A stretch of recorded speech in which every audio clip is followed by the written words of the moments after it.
Hey guys, welcome back. Thank you for all the comments, likes, and shares. Your participation on the channel is always appreciated. Today we're going to be talking about loot on the Z1 map.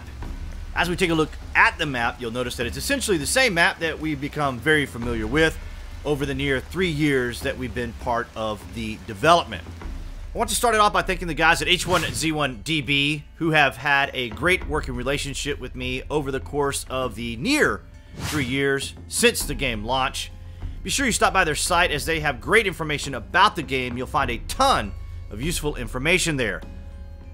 Along the journey, we've shared information about loot in a series of videos that were set to unlisted.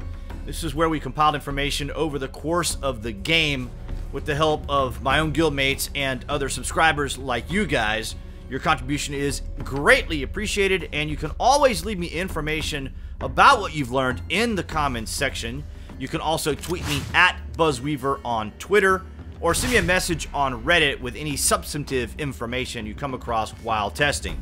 With the introduction of Z1, it's going to be a process of familiarizing ourselves once again with where particular loot spawns are, and if POI areas will be consistent loot areas versus random loot in different spots or in similar nodes. At this point, I'm guessing the team will adapt the cycle spawning rotation that we had in Badwater Canyon. That system seemed to really help with adequately distributing loot for the various nodes. Badwater, as far as we could tell, didn't necessarily have specifically dedicated loot spots or POI type consistency, with the exception of the checkpoints where you could mostly find the makeshift vest, ammo, and the blue tactical armor, which is one of my favorites. The farm area in Badwater didn't necessarily yield more seeds or fertilizer like, say, the farm sheds in Z1 near Pleasant Valley. I've not had a chance to make it out to Pleasant Valley just yet, but if you guys would like to leave me a comment letting me know whether those particular sheds do have the seeds and fertilizers as they did before, that would be appreciated. I'm going to leave a poll right here for you guys. Let me know what aspects of Badwater Canyon you'd like to see in Z1 to help improve the game experience.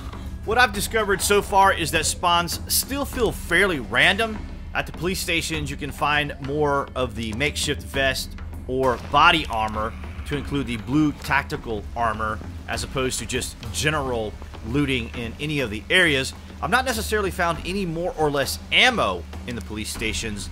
Let me know where you guys are finding the most ammo on the map. Right now, it appears that the checkpoints aren't spawning loot, at least the ones I've checked in the Cranberry area, although some of the crossing areas like the ones on the Cranberry Bridge rarely spawned items, which may be a node that the team is working on. Cabins will on occasions be the spot where you'll most likely find bows. I've not found any recurve bows yet at the cabins, either the cabins at Otfer or DeSoto. Let me know of any typical spots you found that spawn recurve bows, or even the crossbow, which is oftentimes the most preferred bow of them all. Have you guys had a chance to check out the explosive arrows to know if they can be shot with a recurve bow or standard bow versus the crossbow? That would be some very useful information. We couldn't fire explosive arrows with the standard bow in Badwater, which is something that could have been adjusted with further testing, of course. How do you guys feel about the tier weapons? Should tier weapons be assembled from parts or assembly parts found in the environment, like off of zombies? I like the idea of the enhanced weapons that we had, but feel like if players found parts to the weapons or attachment in the environment, it would create more of a goal-oriented path for players. The enhanced weapon drops are no longer in the game as far as I can tell. Have you guys seen the zombie sniper, scout, or predator in the game? Let me know. If they did include assembly part drops to enhance tier weapons, that would be a pretty cool change.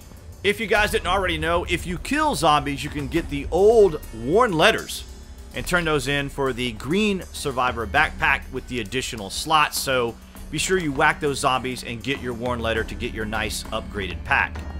Harvesting isn't anything new to Z1, but if you're looking for a great source of stone, zinc, and iron, then head over to DeSoto. There's an entire field of harvestable stone. It's hard to see them in this rain, but it's a great place to get those much needed building supplies. If you guys know of other areas where there's a great source of stone or boulders more specifically, let me know in the comment section.